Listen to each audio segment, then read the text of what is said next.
Bismillahirrahmanirrahim. Assalamualaikum warahmatullahi ta'ala wabarakatuh. Alhamdulillahirabbil alamin. Wassalatu wassalamu ala sayyidil mursalin wa ala alihi wa sahbihi wa man tabi'ahum bi ihsanin ila yaumiddin. Nawaitu ta'alluma wa ta'lim wa nafa'u wal ifadah wal istifadah wal hasa ala tamassuki bi kitabillahi ta'ala wa sunnati rasulihi wa du'a ila al-huda wa dalalata ala al-khairi wa ibtigha'a mardatihi wa qurbihi wa sawabihi subhanahu wa ta'ala. Allahumma faqihna fid din wa alimna ta'wil. Rabbi shrah li sadri wa yassir li amri wa hlul 'uqdatam min lisani yafqahu qawli wa ja'alni wasiran min amri. Bismillahirrahmanirrahim.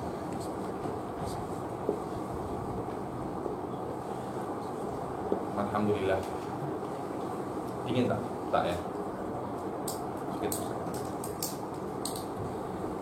Alhamdulillah, pertemuan yang lalu kita sedikit menjelaskan tentang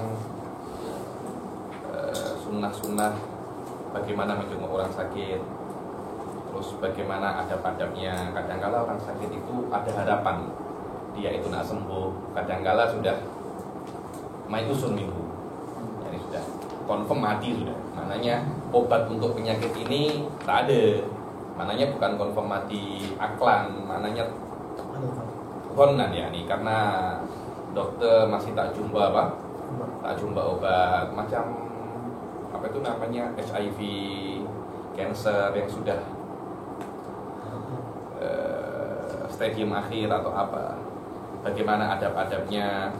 Terus setelah itu alamatul maut, jangan orang berhenti detak jantungnya tiba-tiba langsung dikuburkan saja, kejap dulu, tengok alamat-alamat yang tanda-tanda yang lain. Nanti setelah dimandikan tiba-tiba hidup lagi, kan orang boleh lari nanti gitu. Kemudian apa saja yang disunahkan setelah dia meninggal, ada yang namanya i'lam, ada yang namanya an-nadab, mana yang sunnah, mana yang haram. Sekarang kita akan masuk ke bab setelahnya, yaitu setelah dia mati, setelah seseorang ini mati, yang diwajibkan kepada orang hidup terhadap orang yang mati ini apa? Ini yang meninggal ini manusia, bukan ular. Ular meninggal tanam selesai, atau mungkin ayam meninggal ditanam selesai. Tapi sekarang ini masalahnya yang meninggal ini adalah manusia muslim pula. Apa yang wajib terhadap orang yang hidup? Orang yang mati tak wajib apa-apa, sudah, dia sudah mati. Dia sudah mati. Problemnya bukan untuk orang mati ini, tapi untuk yang hidup. Untuk orang yang hidup diwajibkan untuk atas dia itu apa? Ketika melihat seorang muslim ini meninggal. Sila dibaca Ustaz Syafiq, matan saja. Faslun ghusluhu wa takfinuhu wassalatu alaihi wa dafnuhu fardu kifayatin wa qadru al-ghusli ta'mimu badanihi ba'da izalati najasati wa yusannu an yughsalu fi qamisin wa fi khalwatin wa tahta saqfin wa ala lawhin wa cukup. Faslun ghusluhu, yakni yang wajib itu 4 hal. Ghusl, memandikannya. Wa takfin, mengkafaninya. Yang kedua, yang ketiga, wassolatu alaihi, disolati. Yang keempat apa? Wadafni, dikuburkan. Ada lagi satu yang tak disebutkan, tasyihu, dia apa?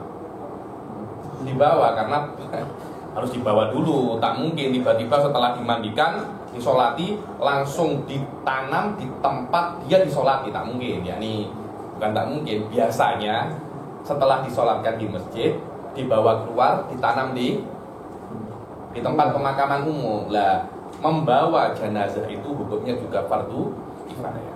Bukan membawa nanti kayak dibawa kita gelindingkan saja, apa namanya, macam tayar. Tak boleh macam itu. Jadi maknanya ada 5. Kenapa tak disebutkan? Karena yang tasyi ini macam lazim dia. Yani orang tak apa namanya, ketika ada dafn biasanya ada tasyi, walaupun tak disebutkan itu sudah lazim. Itu sudah lazim. Oke. Ghusluhu wa takfinuhu wa shalah alaihi wa dafnuhu fardu kifayatin. Dan hal-hal ini terutama al-ghusl dan sholat tidak jatuh fardu kifayah ini kecuali dengan perbuatan manusia. Tiba-tiba kalau ada dikisahkan beberapa wali itu karomahnya ketika meninggal mandi sendiri. Dikisahkan mandi sendiri. Ketika dia mandi sendiri, orang-orang hidup di sekelilingnya tidak wajib untuk memandikan wali ini. Nah, atau mungkin tagsiluhul malaikah. Ada kan beberapa ulama dan sahabat di dalam manakibnya tagsiluhul malaikah. Tagsiluhul malaikah. Apakah ketika orang itu mati selain syahid mati dalam keadaan normal, kemudian min karomatihi tagsiluhul malaikah, apakah dengan dimandikannya malaikat ini orang-orang sekelilingnya itu yasqut anhu fardhu kifayah? Dua hal, as-shalah wal ghusl yajib bi fi'lina wala yasqut bi fi'li ghairina, yakni harus dengan manusia, bukan jin atau malaikat. Berbeza dengan at-takfin wa dafn. At-takfin wa dafn ini mengkafani dan mentanam ini takyah malaikat, takyah manusia. Malaikat pun boleh.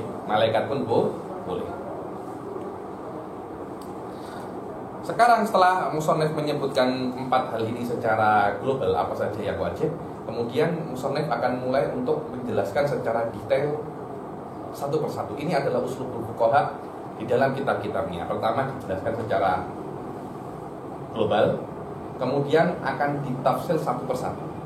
Contohkan, ghusluhu wa aqallul ghusli ta'mimu badanihi ba'da izalatin najasah. Dan minimum memandikan secara sah. Sahnya gimana? Macam mana sahnya?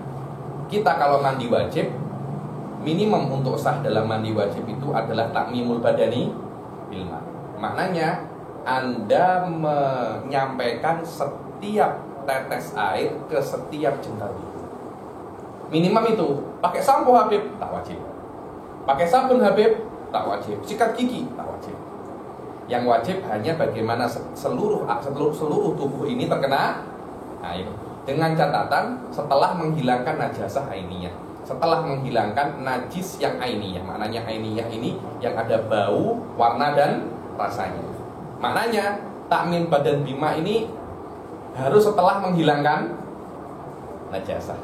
Harus setelah menghilangkan, setelah najasahnya hilang, kemudian baru dihitung takmimul badani bil ma. Adapun najasah hukmiyah tak ya. Oh, di sini ada najasah hukmiyah. Sekali basuh pun selesai.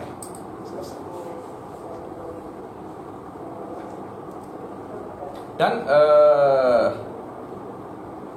mandi ini diperbolehkan walaupun yang memandikan ini orang kafir. Berbeza nanti setelah mandi disunahkan untuk berwudu. Wudu ini sunnah, dia tak wajib. Yang wajib itu apa? Mandi. Problemnya niatnya mandi ini sunnah, niatnya wudu ini wajib. Padahal wudu sendiri hukumnya sunnah, tapi niatnya wajib. Mandi ini hukumnya wajib, tapi niatnya sunnah. Saya tengok apa ilahnya. Ternyata subhanallah, makul ya. Mandi di dalam orang hidup wajib, niatnya pun juga wajib. Kenapa? Karena Anda tengok apa dibalik filsafat niat ini. Niat ini hikmah daripada niat dan asal adanya niat ini untuk satu hal, tamyizul ada an ibadah, untuk membezakan. Karena mandi di dalam orang yang masih hidup mungkin dua, mungkin mandi karena gerah, tahu gerah ya, panas. Kita setiap hari mandi karena panas kan. Saya anak mandi saja, GL panas. Oke. Kadang-kala mandi untuk ibadah, mandi janabah, mandi sunat Jumat. Untuk membezakan antara adat dan ibadah diperlukan apa? Niat. Berbeza dengan mandi untuk mayit, tidak mungkin kecuali ibadah. Tidak ada mayit itu mandi untuk gerah. Tak ada, mayit sudah tidak pernah gerah lagi. Karena itu mandinya mayit hanya untuk ibadah. Selama mandinya mayit itu la yaqa'u illa an ibadah, maknanya niat sudah tak sudah tak diperlukan lagi. Kenapa? Karena filsafat aslu masyru'iyatin niyah intafat. Ketika itu intafat, tidak diperlukan. Ketika tidak diperlukan, maka diperbolehkan untuk memandikannya siapa saja. Masalah orang kafir itu tidak sah untuk beribadah karena di antara syaratnya ibadah adalah niat. Di antara hukumnya ibadah adalah niat, dan di antara syaratnya niat Islam Nabi. Seorang yang berniat itu harus muslim, karena yang namanya ibadah itu adalah berbuat menyembah Allah Subhanahu wa ta'ala. Orang kafir macam mana menyembah Allah? Kalau menyembah Allah maka dia bukan kafir. Orang kafir tidak menyembah Allah karena itu ibadahnya tak sah. Selama ini niatnya itu tidak diperlukan, maka tidak ada unsur ibadah di sini. Unsur ibadah tidak ada. Karena apa ya? Finihayah ini adalah mayit. Ini adalah mayit. Ilah yang kedua, kita lihat efek daripada mandi itu sendiri. Mandi itu, maksud daripada mandi mayit itu adalah untuk nadhafah, untuk kebersihan. Selama mayit itu bersih, maka dia siap untuk dikuburkan. Lah, bersih ini tidak harus dari orang muslim. Orang kafir pun kalau memandikan pasti bersih. Oh enggak, kalau orang muslim ini bersih, kalau kafir tak bersih. Saya tak tahu. Yang namanya mandi sama, bahkan mungkin orang kafir lebih bersih kalau mandi daripada orang muslim. Karena ini bukan masalah muslim atau kafir, dalam kebersihan itu tidak ada hubungannya kafir dan muslim. Kalau kita lihat, tengok negara mana yang paling bersih. Anda tengok negara kafir, Jepang, Eropa lebih bersih. Kita tengok negara Arab, macam mana tandasnya. Orang yang pernah ke negara Arab pasti tahu macam mana tandasnya orang Arab. Wa aqallul ghusli ta'mimu badanihi ba'da izalatin najasah. Oke, ini adalah al-aqal. Ini adalah al-aqal. Jadi, wa yusannu fi komisin, dan disunahkan ketika mandi itu dimandikan di dalam komis. Jadi bukan mayit itu dibogelkan. Jangan. Loh, jangankan untuk mayit, kita pun kalau mandi disunahkan untuk memakai pakaian. Kalau dikisahkan Sayyid Muhammad bin Alwi al-Maliki ketika mandi itu memakai jubah yang apa? Sudani yang besar, yang ininya apa? Luas itu, ada kan orang-orang kumnya besar itu. Jadi ketika mandi itu sedang enak. Ini kan kumnya kecil, susah kan kalau nak basuh ini susah. Kenapa? Karena di dalam tandas pun Allah boleh tengok kita. Kalau kita malu terhadap orang, semestinya terhadap Allah kita lebih malu lagi. Begitu pula di dalam asal daripada bab mayit ini, semua abwabul janazah ini intinya itu beberapa hal. Di antaranya adalah bagaimana mayit itu diperlakukan seperti kita memperlakukan orang hidup. Hadza huwa aslu mazhabi Imam Syafi'i. Annal mayyit yu'amal kal mu'amalatil hayy. Kira-kira kalau mayit itu masih hidup dan dia dimandikan dalam keadaan bogel, marah tak dia? Malu, marah dia. Karena itu disunahkan ketika memandikan mayit, hendaknya di dalam apa? Komis, pakaian. Wa yusannu fi komisin. Wa fi khalwatin. Di dalam khalwat. Jangan di pasar raya. Sob, ini banyak sob, di tempat saya, di kota saya, Tulungagung, saya sering tengok orang itu memandikan mayit di depan rumah. Di depan rumah. Jadi orang yang lewat boleh tengok memandikan mayit. Jadi kalau perempuan hanya ditutupi buah dada dan apa? Dan kemaluannya saja. Ditutupinya pakai itu, batok kelapa atau kelapa, tempurung kelapa. Itu dengan tempurung kelapa tadi. Loh, kira-kira kalau dia hidup, malu tak dia? Malu lah. Kaidah awal daripada berhadapan dengan mayit ini, yu'amalul mayyit kamu amalatil hayy. Anda itu berhadapan, bagaimana Anda memperlakukan mayit seperti Anda memperlakukan orang yang masih hidup. Fi khalwatin. Kalau nak mandi macam Anda ketandas. Ketika Anda ketandas mandi, fi khalwah kan tak ada orang tengok. Begitu pula kalau Anda nak memandikan mayit, hendaklah di tempat yang sepi, khalwah. Wa fi khalwatin wa tahta sakfin. Tahta sakfin. Jangan di khalwah tapi tak ada apa namanya? Tak ada bumbungnya. Nanti ada orang ngintip macam mana? Dulu kisah-kisah di movie-movie Indonesia zaman dahulu itu kalau ada perempuan mandi diintip dari wa tahta sakfin wa ala lauhin. Hendaknya dimandikan itu di atas apa namanya? Papan. Jadi macam ini papan, mayitnya di atas macam ini. Wa ala lauhin. Bi alla yusibah rosas. Ya ini hadis sunnah ya nih. Ada yang pernah di sini, ada yang pernah memandikan mayit? Pernah ya? Di Tarim itu ada seseorang namanya Abdul Qawi Bafadul. Sekarang masih ada. Itu master di dalam memandikan mayit. Ya ini sudah pro ya ini. Profesional dalam memandikan mayit. Dulu kita kalau belajar ini pasti guru-guru gitu mengirim kita untuk apa? Abdul Qawi Bafadul ini. Saya belum pernah, saya takut. Saya takut memandikan mayit. Sepupu saya ada yang pandai memandikan mayit karena sudah apa? Terbiasa dalam memandikan mayit. Tak semua orang boleh memandikan mayit. Bila-bila ada orang takut tengok mayit, ada apa? Wa ala lauhin.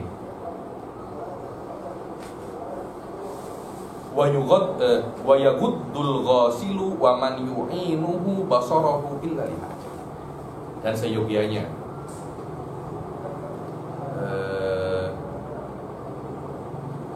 orang yang memandikan dan yu'inu yang membantunya. Kalau nak memandikan dia itu menutup apa? Matanya daripada melihat aurat mayit. Di dalam melihat aurat hukumnya wajib untuk menutup mata. Kenapa? Karena yu'amalul mayyit kamu amalatil hayy. Kalau ada orang itu masih hidup, Anda tengok-tengok auratnya macam mana? Zakarnya sekolah orang ini macam mana? Dia marah tak? Marah. Nah, karena itu di selain aurat, oke. Kalau ada orang tengok betis Anda kan apa ya dibilang ya? Orang itu cakapnya risih. Nah, tapi kalau ada orang tengok bontot Anda, tengok ini ada kan marah. Kita gila kan? Yang dengan soft tengok di syarat nadban fi ghairi aurat wa fiha wujuban. Tengok-tengok mayit di dalam aurat hukumnya haram. Karena menengok aurat itu hukumnya haram, maknanya menutup mata hukumnya wajib. Illa lihaja, kecuali untuk haja. Maknanya untuk tahu mana apa namanya zakarnya ini mana, karena kan dibersihkan juga. Kan dibersihkan juga. Mana duburnya kan disunahkan mayit itu untuk ditekan apa? Perutnya. Kenapa ketika ditekan perutnya? Agar najisnya itu keluar. Lah, keluar najisnya itu kan bukan dari mulut, tapi dari dubur. Nah, dia kena lihat mana duburnya. Maknanya dia ketika melihat aurat diperbolehkan hanya untuk hajat. Dan hanya untuk hajat ini terbatas, hajatnya selesai ya. Ya selesai, tak boleh lebih, tak boleh lebih.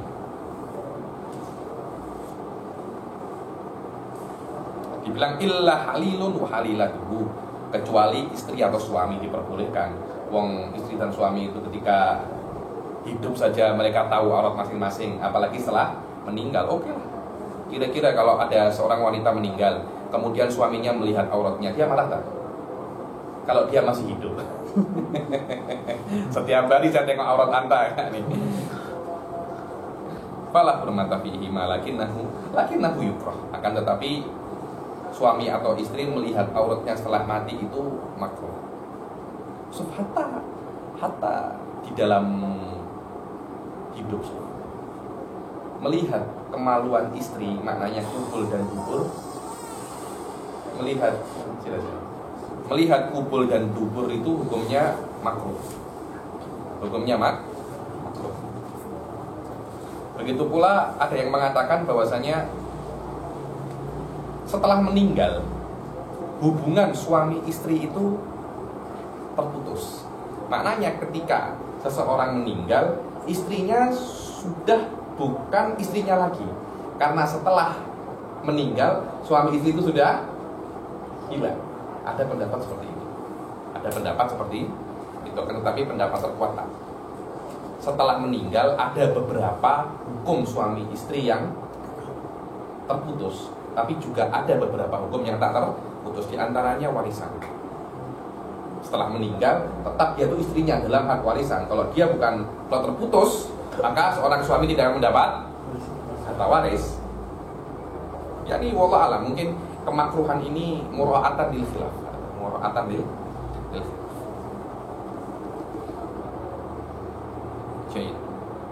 Wa mashu batnihi bi quwwah. Kemudian disunahkan ketika memandikan itu mashu batnihi macam ini. Bukan masih ini diusap-usap macam ini. Geli saja mungkin mayitnya. Mashu batnihi bi quwwah. Hati-hati ketika papannya, ditengok papannya. Bila-bila papan itu ada paku-pakunya. Ada paku-pakunya atau mungkin ada apa namanya? Ada kayu-kayu yang apa? Yang tajam digunakan dulu. Dulu ada satu habaib di Tarif, kira-kira Habib Abdurrahman Asghar. Asghar pertama kali meninggal terus dimandikan oleh salah seorang. Di papannya itu ada sedikit paku. Ada sedikit paku. Jadi orang yang memandikan ini tak paham kalau ada paku. Yang mana paku itu menyakiti tubuh mayit ini. Namanya wali pula. Namanya wali ketika dimandikan dia merasa sakit, tangannya menuju ke paku itu. Kalau kita macam itu lari kita sudah. Ini bukan orang, ini vampir, ini zombie.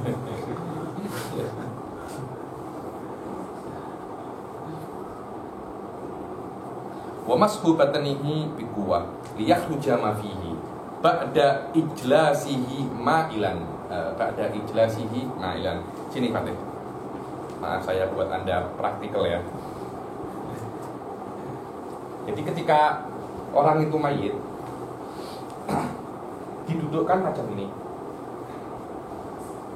Atau jangan macam ini, itu bukan orang hidup, kalau orang mati ya. Ini biasa.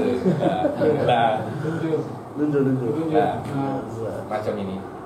Nanti ini di sini kan ada apa namanya? Ada nukrotikofah kan di sini kan? Ya, ambil sini. Dia agak ijlasihi ma'ilan. Macam ini. Ma'ilan. Kemudian dia apa namanya? Ditekan-tekan. Nanti kan keluar ini apa namanya? Najis-najis ini. Nanti sudah mulai ala fauhi mijmaratin. Terus pakai apa namanya? Bukhur. Kenapa ini kan najis semua kan? Terus keluar basuh, keluar basuh. Ini satu-satunya tempat yang mana mubadir di dalamnya itu tak apa-apa. Karena subhanallah ini sudah mati. Yakni semuanya akan bau, semuanya akan bau. Dan semakin cepat dimandikan, semakin cepat dibersihkan, semakin cepat ditanam. Ini adalah kehormatan bagi mayit. Kenapa kalau ditunda-tunda, baunya akan semakin kuat. Nanti Allah maaf, ini makan apa ketika hidup? Banyak makan haram nih orang ini karena bau macam bau bangkai. Memang bangkai dia macam mana? Bukan macam bangkai lagi, memang sudah bangkai sudah. Silakan. Liyakhruja ma fihi ba'da ijlasihi ma'ilan, suf ma'ilan. Tadi itu ini ditandakan dengan ini. Lah, kepala kan gini-gini kan?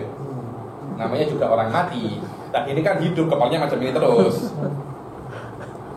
Tapi kalau kepalanya mati, kesannya kan begini, dipegang. Ala nukroti kofah dipegang macam ini. Biar tidak apa? Biar tidak bergerak. Ini kepala ini.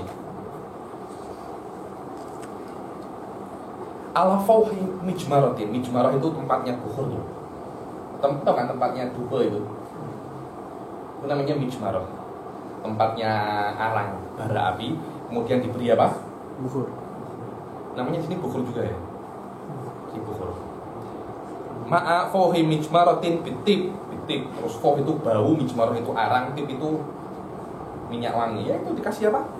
Bukhur itu, biar baunya tak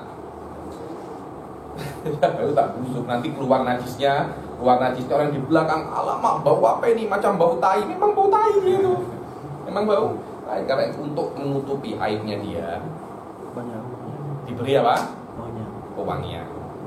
Sekarang pun kita kalau di mana namanya di tandas ada pewangian kan? Ada yang apa itu namanya? Spray. Macam itulah. Wakaf produk shopping banyak dibasuh. Ini satu-satunya tempat yang bukan mubadir ya istilahnya ya. Banyak untuk membasuh tak apa tuh. Yakni untuk menjaga kehormatan si mayit. Wa ghusli sawataihi, dibasuh sawate. Sawate itu al-qubul buat dubur dibasuh. Jangan pakai pakai apa namanya? Jangan tak pakai apa-apa, pakai apa itu namanya glove. Sekarang kan glove boleh beli di mana-mana kan? Yang glove yang dari apa namanya? Sekali pakai itu loh. Apa orang-orang dokter sering pakai itu. Dokter sering pakai. Wa ghusli sawataihi wan najasah. Itu pula selain kubul wan dubur dan najasahnya. Setelah diginikan kan apa namanya? Ada najasah kan? Jangan Anda ambil pakai tangan. Anda ambil tangan Anda diberi apa? Khirqah. Khirqah ini macam kain yang untuk bukan khirqah kaum sufi lah.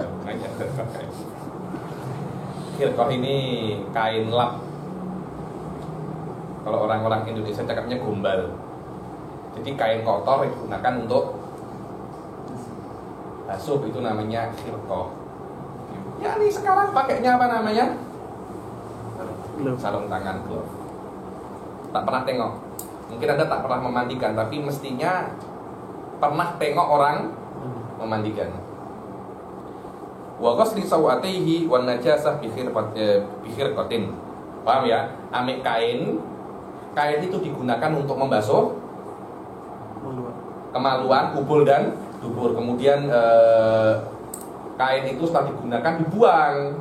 Nanti ambil kain lagi digunakan untuk mensiwakinya, dibersihkan giginya. Jangan kain yang untuk najasah Anda ambil, marah mayitnya nanti. Kira-kira kalau Anda orang hidup macam mana? Marah kan dia. Karena itu hendaknya kainnya itu kain yang asing, jangan kain yang awal. Yusawika. Pakai apa namanya? Kain. Ya sekarang Allah mungkin sudah pakai sikat gigi. Yang penting bagaimana bisa membersihkan mulut dan kemaluan. Liyusawwikahu wa yukhriju ma fi an wa yukhriju ma fi anfi. Ini diambil kan. Ambil khirqah lagi, kemudian bersihkan hidungnya. Apa kotoran hidung itu namanya di sini? Hah? Saya punya upil. Bukan upin ipin, upil. Upilnya dibersih-bersihkan. Wa yukhrija ma fi anfi thumma yuwaddi'u. Ini sunnah. Diwudui mayit itu. Dibilang salatan kal haid. Salatan kal haid.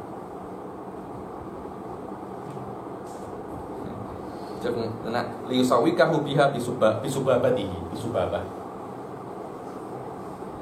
Mablulah bil ma wala yaftahu asnanuhu. Ketika mensiwaki giginya jangan dibuka.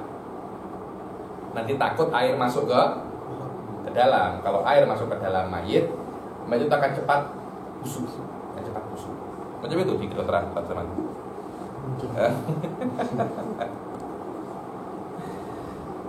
Tsumma yuwaddi'uhu, tsumma ghuslu ra'sihi, tsumma lihyatihi bisidr. Kemudian setelah itu membasuh lehyah ini, lehyah, dan membasuh kepalanya dengan sidr.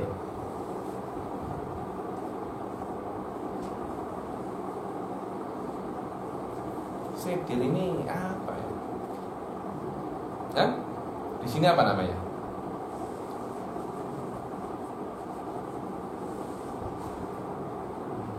Apa? Bidara.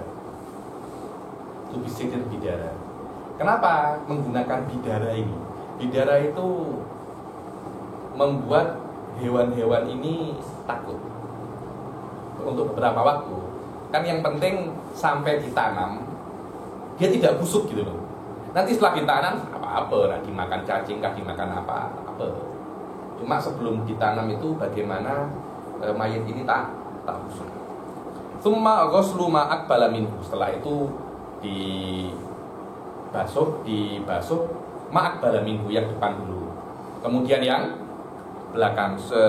Summa ghuslu ma aqbala minhu al-aiman. Yang depan sebelah kanan. Kemudian depan sebelah kiri.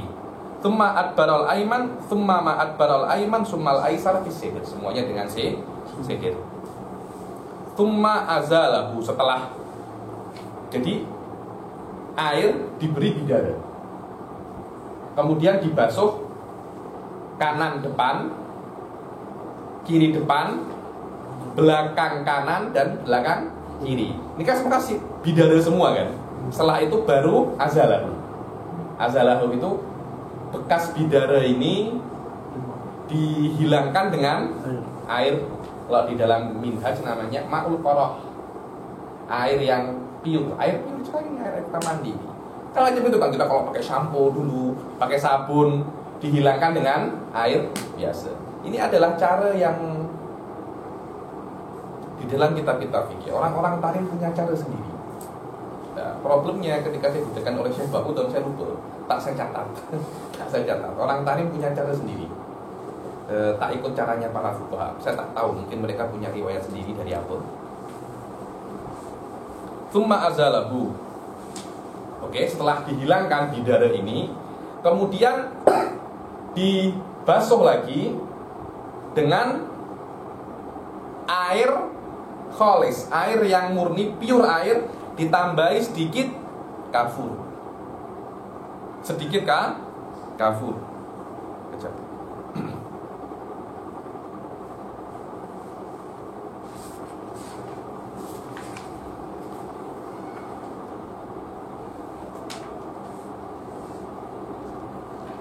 Ada tadi itu ada macam hanut.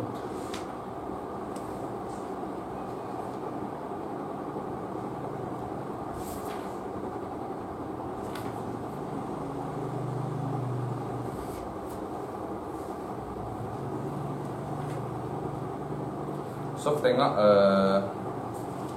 tengok summa sobbul ma'il khalis ma'a qalili kafurin min qarnihi ila qadamihi salatan. Tengok. Min qarnihi. Qarnihi ini benar kepalanya sampai kakinya 3 kali. Dibasuh dengan air, ditambahi sedikit kafur. Kafur ini apa ya? Kalau orang-orang terjemahkan itu kapur barus. Di sini namanya apa? Sama ya, kapur barus. Tapi saya pun tak yakin apakah itu.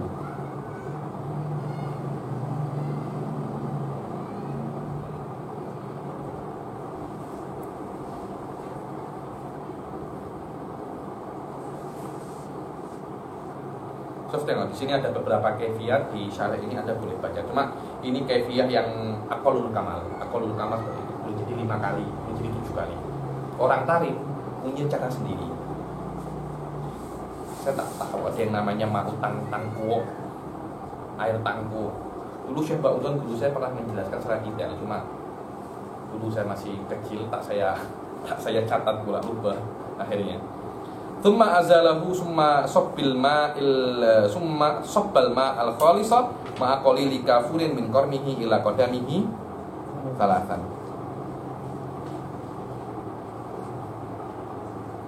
Tsumma nasyafahu bi thawbin ba'da i'adati ghuslihi.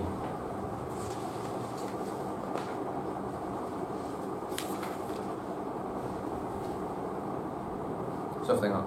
Nasyafahu nadban. Disunahkan setelah dimandikan diberikan towel.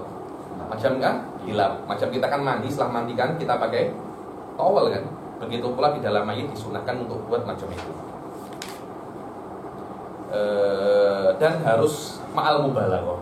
Disunahkan untuk laki-laki itu, tak tahu ini dokter mungkin zaman boleh confirm ini, tidak bete setelah mandi tak pakai lap untuk laki-laki. Tak tahu benar kan itu? Ada yang cakap macam itu kan, teman? Kita pernah dengar ya. Beberapa orang katanya sakit, kemudian dokter cakap, Anda ini boleh sembuh kalau Anda mandi, setelah mandi tak pakai lap, tak pakai towel.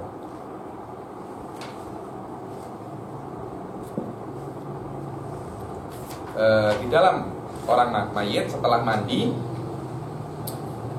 kalau pakai towel harus dengan mubalaghah. Kenapa? Agar tidak ada basah sama sekali. Kalau sampai masih ada basah sikit, nanti kafannya itu akan juga basah. Kalau kafannya basah, dia akan mudah untuk busuk.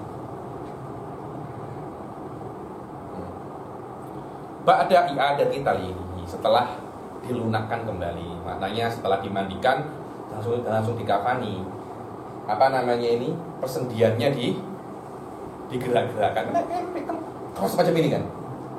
Dilunakkan lagi macam ini. Dilunakkan, setelah lunak baru dikafani. Ini semua sunnah kan? Semua sunnah. Wa yukrahu akhdhu sya'rihi wa dhufrihi, dan dimakruhkan. Berkah. Potong kukunya, potong rambutnya, makruh. Ada kawan saya dulu di pesantren ambil kafannya. Jadi ada satu habib besar meninggal, nah ambil berkah, dia curi kafannya. Malam-malam dia mimpi habibnya marah, katanya, "Anta ambil kafan saya." Esoknya menangis-nangis ke, "Saya curi kafannya habib ini." Kan habib menjadi makruh. Curi kafan haram, karena sudah menjadi miliknya. Kan tetapi dhufur, kuku dan ini hukumnya makruh.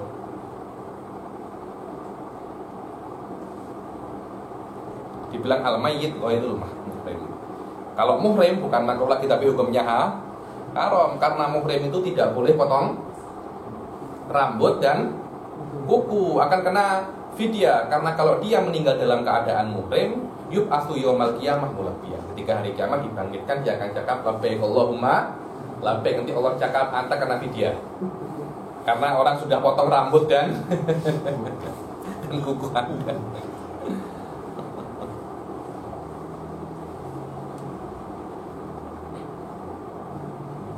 Dibilang wakila yusalli annahu tanzif, fada laisa madhaban qawiyyan.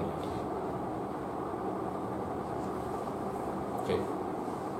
Wal aula bi ghuslir rijali wal aula bi ghuslir rajuli ar-rijalu wa bil mar'ati an-nisa. Al afdal ya. Ini bukannya wajib ya. Afdal kalau ada mayit laki-laki yang memandikan juga laki-laki. Mayit perempuan yang memandikan juga perempuan. Dibilang fayuqaddimuna ala zaujah. Jadi kalau ada laki-laki meninggal, istrinya nak memandikan, tapi ada laki-laki lain yang nak memandikan, yang sunnah bukan istrinya, kan tetapi apa? Laki-laki lain. Begitu pula kalau ada istri meninggal, disunahkan yang memandikan perempuan, bukan suami. Kenapa kayak itu? Ada pendapat mengatakan setelah meninggal itu hubungan suami istri putus.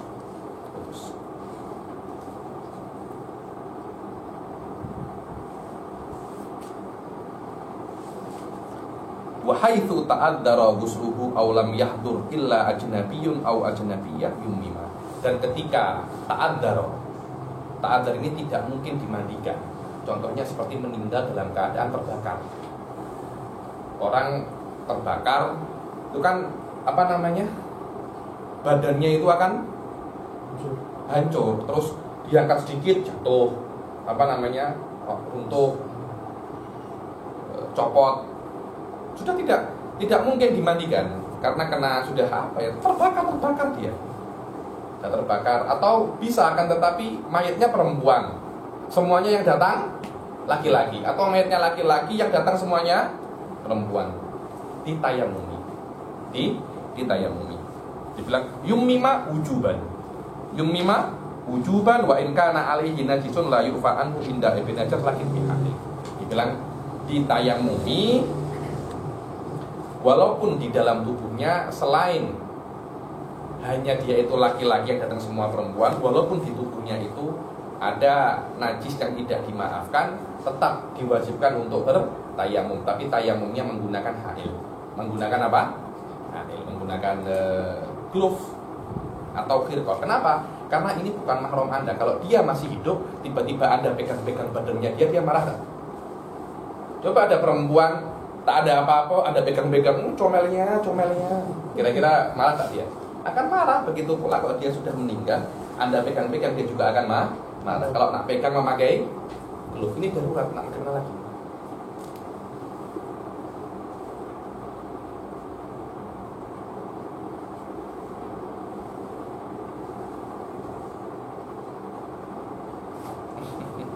Jadi, wahaitu ta'adzara ghusluhu au, ini adalah beberapa sekiranya ta'adzara ghusluhu. Tidak ta'adzur ini ta'adzur hissi atau ta'adzur syar'i. Yang pertama adalah ta'adzur hissi. Ta'adzara ghusluhu hissan, maknanya memang dengan mata ini mayitnya laki-laki, saya pun laki-laki. Akan tetapi ada problem di mayitnya. Ada problem di mayitnya. Apa mayitnya ini? Terbakar sampai tidak bisa dimandikan lagi. Kalau dimandikan dia akan hancur. Nanti tangannya terpisah, ininya terpisah. Atau ta'adzur syar'i. Ta'adzur syar'i. Mayitnya Masya Allah baik, ini comel. Cuma dia laki-laki, dia perempuan, kita laki-laki. Di sini ada ta'adzur syar'i.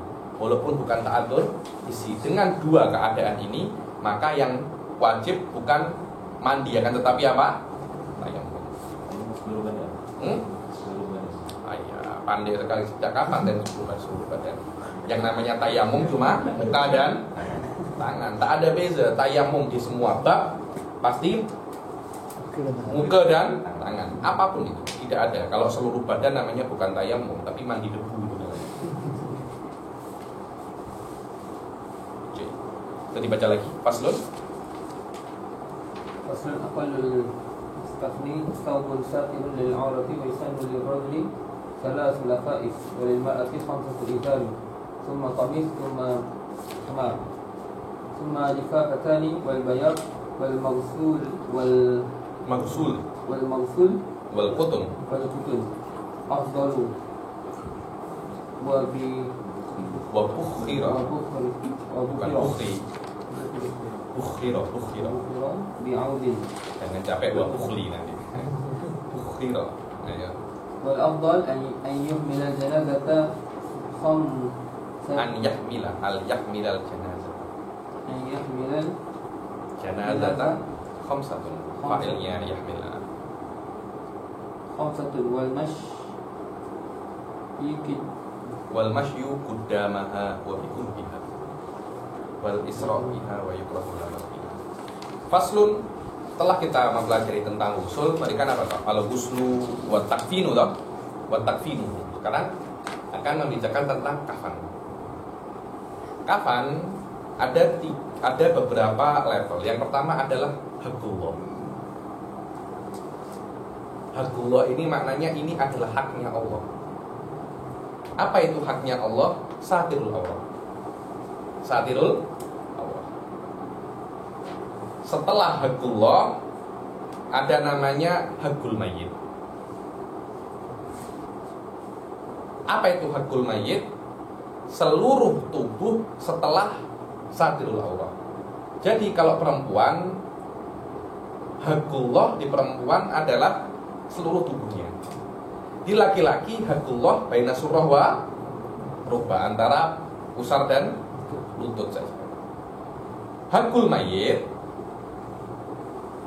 di atas surah wa rukbah. Apa faedahnya perbedaan ini? Sekiranya mayit itu ketika berwasiat, aku ingin menginfakkan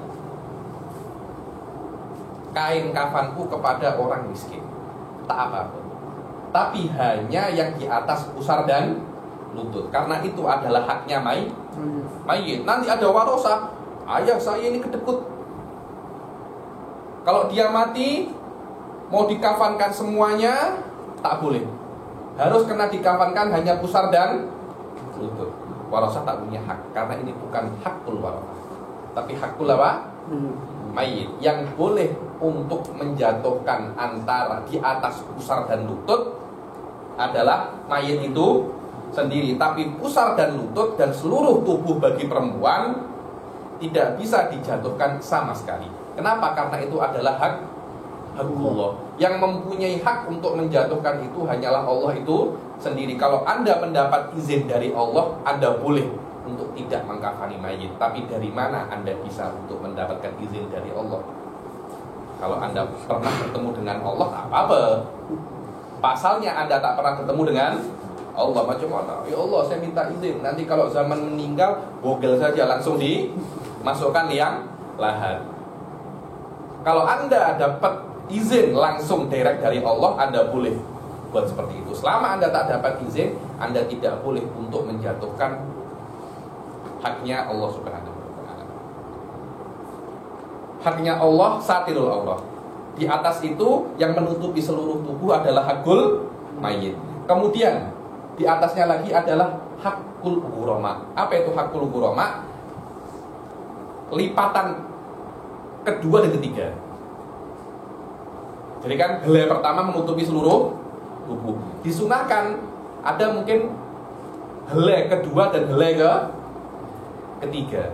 Itu diperbolehkan kalau ghurama, orang-orang yang mayit itu mempunyai hutang kepadanya.